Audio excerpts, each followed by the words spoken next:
What you got there? I'll see. You got those. We'll have to work on that.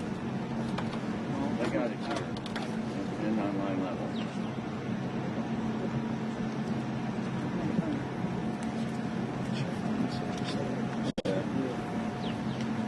Assessing which is topic.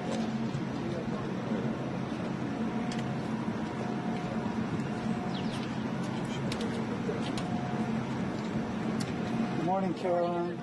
Good morning. How are you? Good. We're on day 2, unfortunately, of a government shutdown. President, Vice President, the entire team here will continue to work and talk to members on the Hill to try and come to a resolution, to try to encourage Democrats to muster up the courage to do the right thing. And we believe there will be a vote taking place tomorrow, and we hope that vote will lead to the government reopening. That's what the President wants to see, and that's what we're working on today. John. Yesterday, the Vice President by your side expressed this optimism that he thinks the shutdown is going to be a short shutdown. Do you share that optimism? Does the President share that optimism? I do. I think that's our hope, and that's our expectation. We know, Democrats know, they are doing the wrong thing by shutting the government down. You can see it when they're answering questions. You can hear it in their voice. There is zero good reason for them to vote to shut the government down right now. They are doing it for political reasons. They are doing it because they want to give taxpayer-funded health care benefits to illegal aliens, which is something the American people resoundingly rejected ahead of the election last year. That's why they reelected President Trump in a large part. And so Democrats know what the right thing to do is, and it's to reopen the Karoline.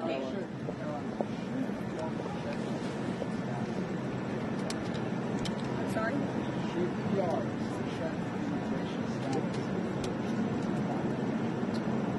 That's probably not a question for me to answer. I think that's a question for healthcare professionals and legal experts. Get her. Her hand is in the way.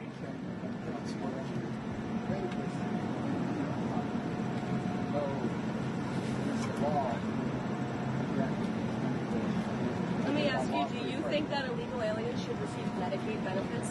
Medicaid benefits that go to the most vulnerable people in our country. That Medicaid benefits that were designed to help low-income families and Americans in our country. And what the Biden administration did here is they allowed tens of millions of illegal aliens from all over the world to come into our country, yes, and they paroled them into the system. And you cover immigration, you know well, it was a complete abuse of our immigration system, and they slapped a Band-Aid on these illegals. They called it temporary protected status, and then they allowed those illegals from all over the world to get free benefits. And you know who would like free benefits? Hardworking Americans who work their butts off every day, who are living paycheck to paycheck because of the Biden-induced inflation crisis. And there were higher wait times at hospitals under the Biden administration. We saw these illegals committing crimes all over our country, and they're getting things for free. That is fundamentally unfair, and this administration is not going to support.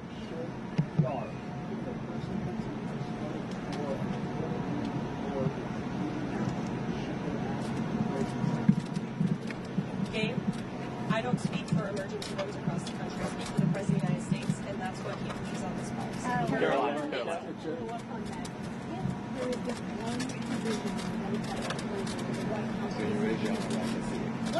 Step to your left if you can. We haven't wanted to negotiate. We just want to keep the government open. That's been the Republican and the Trump White House position since the very beginning. We wanted to pass a clean continuing resolution, we still do, to keep the government open, and then we can negotiate on all of these policy matters. It's the Democrats who injected partisan politics into keeping the government and the business of the American people open.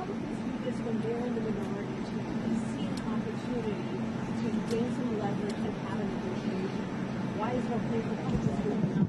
Democrats have voted for the clean continuing resolution that Republicans introduced 13 times in the past. 13 times. They voted for it as recently as March.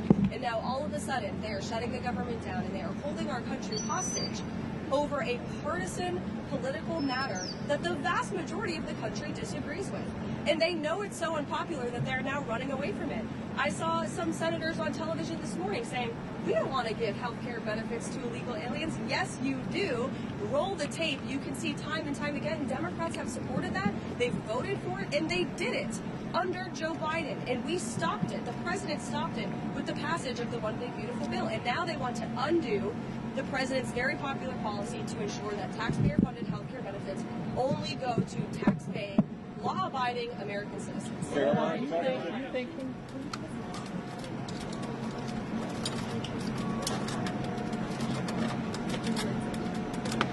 Look, it's likely going to be in the thousands. It's a very good question, and that's something that the Office of Management and Budget and the entire team at the White House here, again, is unfortunately having to work on today. These discussions and these conversations, these meetings would not be happening if the Democrats had voted to keep the government open. Is the White House... Steve, go ahead. Look, I'll let the president speak on that. As you know, he has made it very clear he wants this war to end. But he has also said if both sides aren't serious about ending the war, the United States of America will continue to sell weapons to NATO, and NATO can use those weapons however they want with respect to Ukraine. Karoline, the president said to talk about which Democrat agencies recommend to be cut.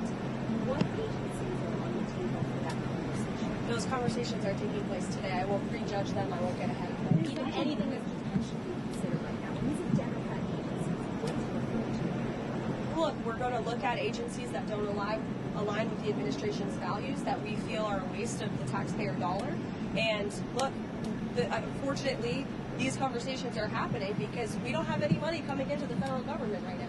And so the president wants to be a good steward of the American taxpayer dollar during a time when our balance sheet is looking very grim because the Democrats chose to shut the government down. Caroline, higher education, financial value.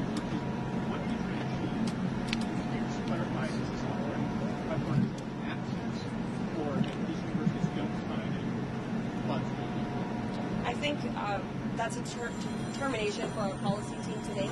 But this letter went out to multiple universities, as you know, and it's really a sign of encouragement for them to work alongside the administration to do what's right for their students in terms of ensuring free speech, in terms of preventing some of the anti-Semitic and illegal behavior that we saw ravaging our college campuses last year. Karoline. Steve, I heard you had another foreign policy question. Yes. So the president made it very clear he wants to hear back from them very soon. I will leave it to the president, Secretary of State, to speak on that. But we expect and we hope that Hamas will accept the plan that was proposed by Special Envoy Witkoff. It's a good plan, and as you know, it's been applauded by leaders all over the world. Is the White House... Caroline,